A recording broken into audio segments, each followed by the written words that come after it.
This is Bourbon, Double Blind.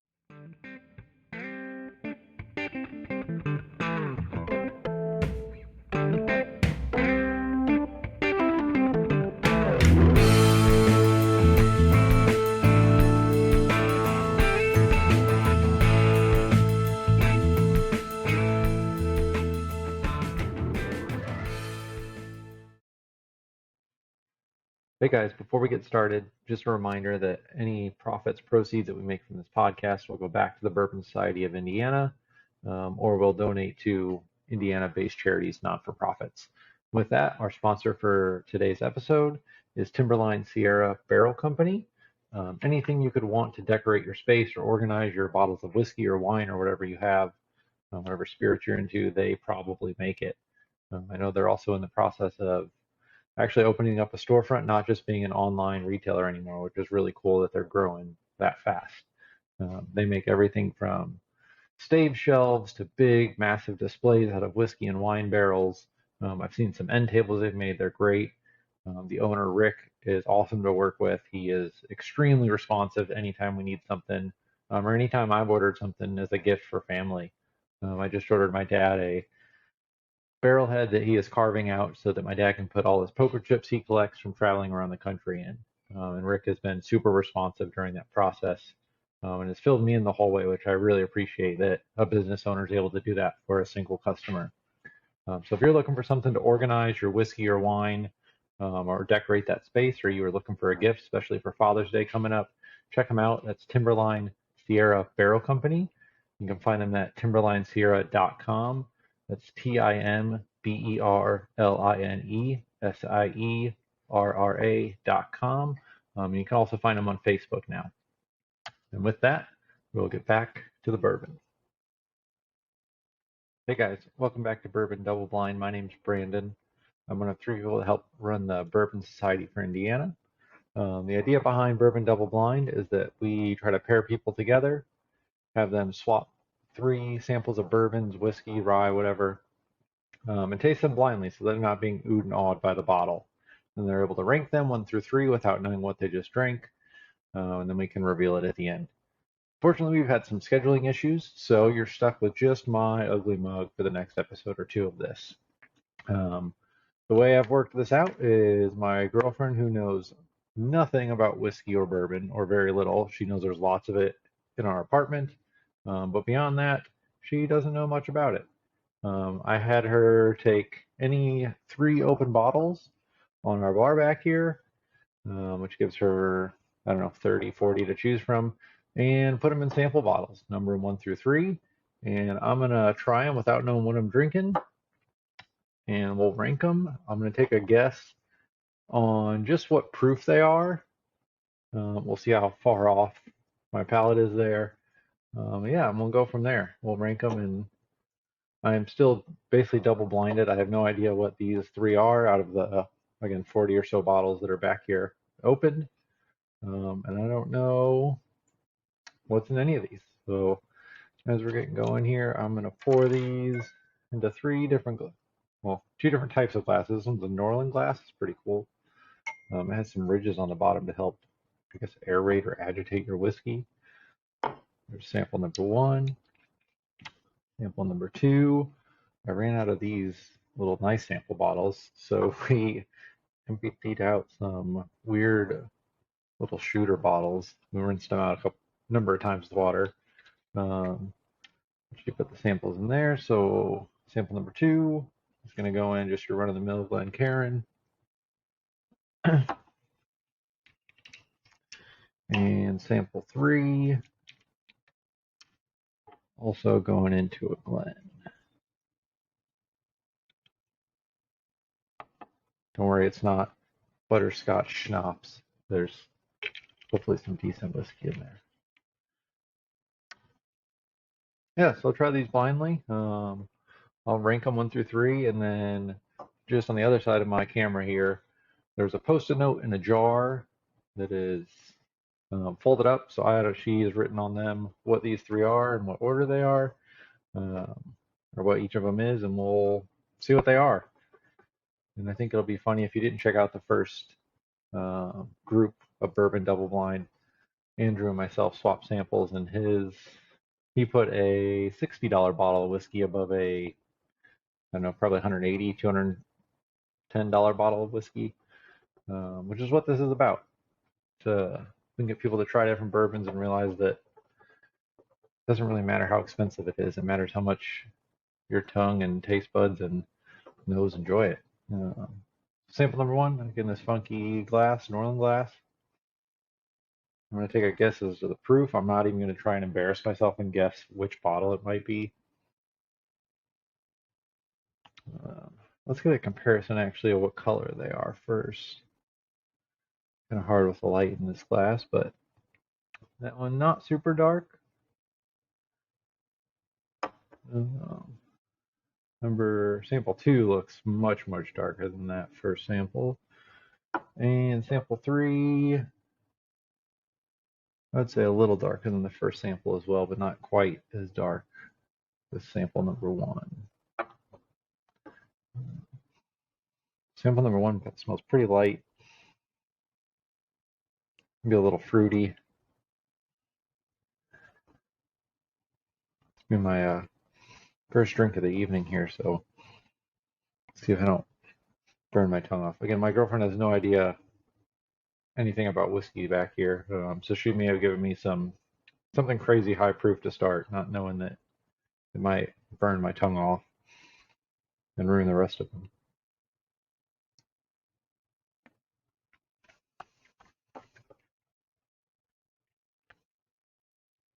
Sample one, pretty light. I'm going to say pretty low proof. Good though. A little bit of finish gone after maybe 10-15 seconds.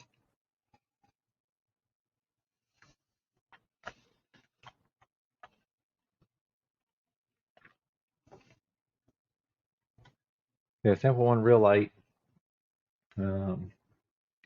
Fruity, little pepper on the back end. Something pretty easy to sip, even now that it's getting hotter outside, depending on where you live. In Indiana, it's definitely getting hotter outside. Yeah, I'm going to say pretty low proof.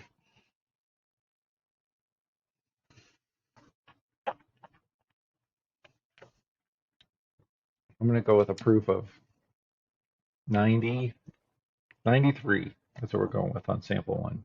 And pretty light. Based on the color, it wouldn't indicate anything high proof. Not that that's always a telltale sign, but. And sample two, I should have grabbed some water, rinse my mouth out, but we'll go with it. Sample two, again, looks the darkest to me out of all of them.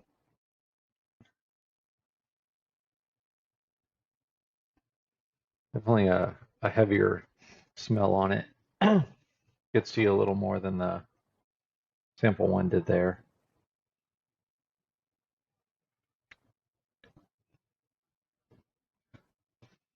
Yeah, this smells older to me. We'll find out if that's true at the end.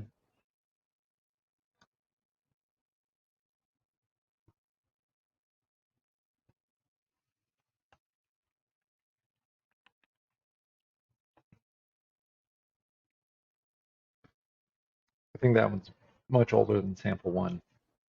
A little higher proof for certain. And like leathery oakiness, maybe some tobacco. If you're new to whiskey and you can't smell those things, I'm still fairly new myself. I've had many a tour guide at a whiskey or at a distillery tell, like, hey, if you don't know what to say, you smell, and you want to sound like you know what the hell you're talking about, just say vanilla, oak, and caramel, and you're probably right on. In reality, whatever you smell is what you smell, so you're not wrong.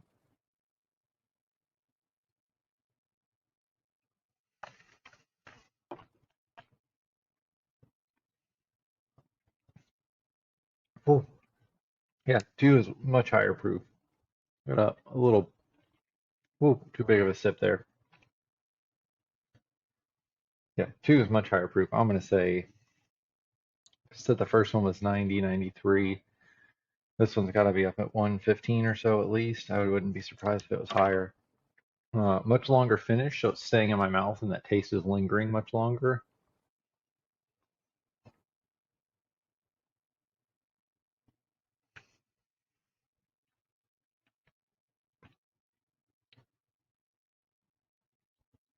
Lots of pepper that builds up on the end, fades away back into some sweetness. Um, so far, that is the front runner for me compared to sample one. Sample one was real light, kind of fruit forward to me. Sample two is much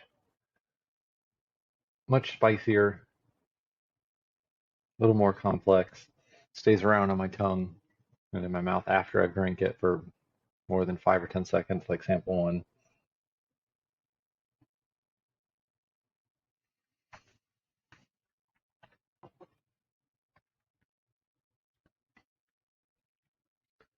Yeah, sample two much kind of coats my mouth a little more, like more oily, syrupy feeling in my mouth too.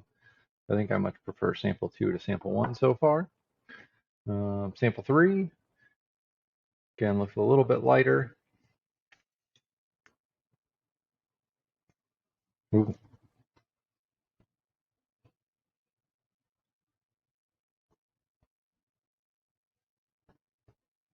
I'm trying to think if I have any finished whiskeys back here. It smells finished or something's different about it.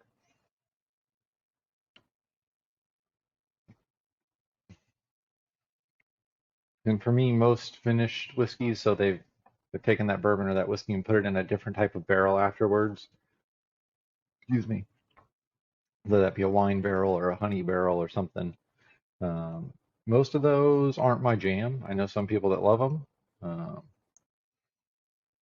I say that because if I put this at number three or number one, it may not be number three or number one on your list. Yeah, but this smells different.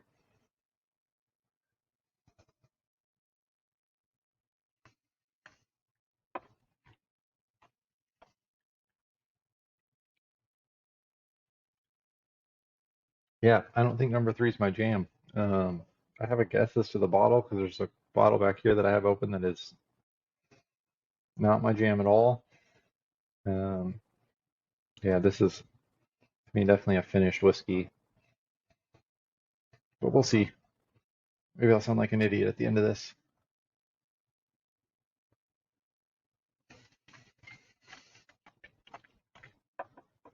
Um, yeah, three is odd. Whatever, if that was finished, whatever it was finished in is kind of overpowers the typical bourbon flavors to me. Um, I think that might be the bottom of my list, but I'm going to go back through them in reverse order here. So I'm going to give sample three one more go. We'll sniff.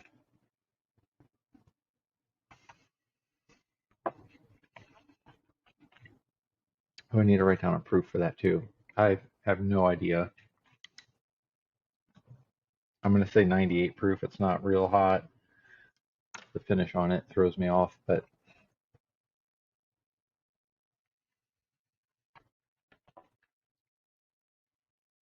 yeah, number three is, or sample three here is a little weird. I don't know how to describe it. All right, back to sample two. Again, it was the darkest of the three samples. Hmm. Now that I've gone back here, it smells much sweeter than it did before.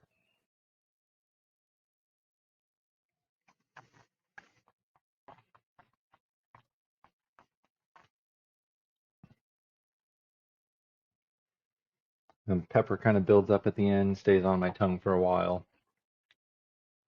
Typical kind of bourbon flavors up front, caramel heavy. Um, so far, that sample two, is my favorite. But we're going to give sample one another try. And pretty light in color. Smells extremely sweet now. Still kind of florally.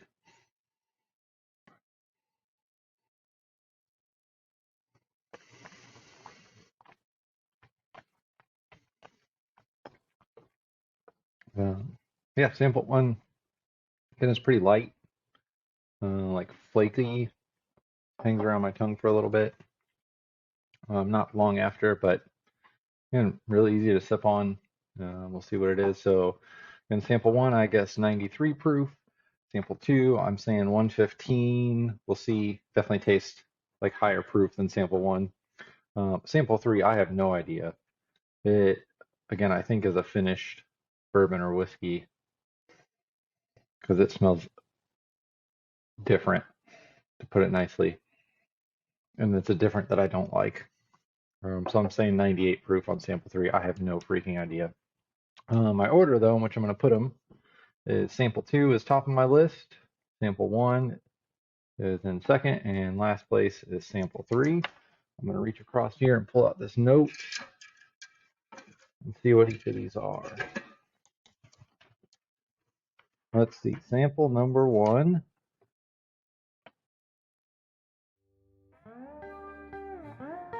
Thanks for listening to today's episode.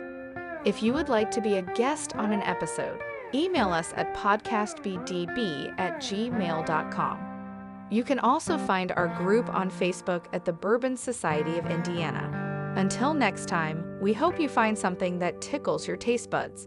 Cheers!